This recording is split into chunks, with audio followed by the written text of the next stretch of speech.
এই সংসারে সবচেয়ে বড় পাপ কি হতে পারে? কেউ বলবেন অসত্য, কেউ বলবেন ছলনা, আবার কেউ বলবেন লালসা।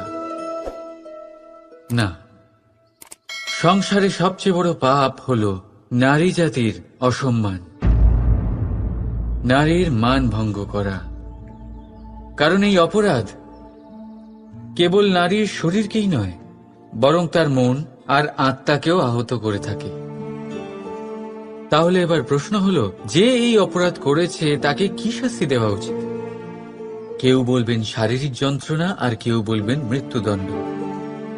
কিন্তু এই অপরাধের শাস্তি নির্ধারণ করার আগে এটা জানার কি কোনো প্রয়োজন নেই যে অপরাধী আসলে কে?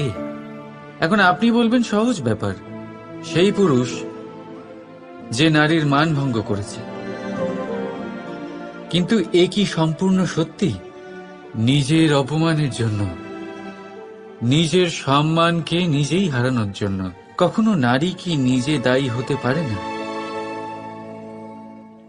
ভেবে দেখুন, সম্মানহানির থেকে বাঁচার জন্য সর্বপ্রথম সম্মানের সীমার ওপর নজর দেওয়া প্রয়োজন।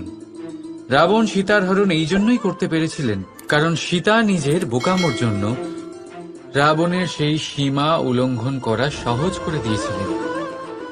কিন্তু অশোক বাটিকাতে সেই সীতাকেই রাবণ স্পর্শ পর্যন্ত করতে পারেননি, কারণ সে রাবণ আর তার মাঝখানে ঘাস দিয়ে একটা ছোট রেখা বানিয়ে দিয়েছিলেন।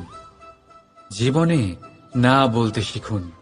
যদি কেউ আপনার সম্মানের সীমা পার করতে চেষ্টা করে তাহলে তাকে সেখানেই আটকাতে শিখুন। আপনার ওপরে ওঠা প্রথম হাত, প্রথম কটাক্ষ ওইখানেই আটকাতে শিখে নিন। তখন কোনো পুরুষের সাহস হবে না আপনাকে আবার অপমান করতে চেষ্টা করার, কারণ নারী জননী, পূজনীয়। তাই নিজেকে দুর্বল মনে করে আপনি অপরাধী হবেন না। রাধা রাধা।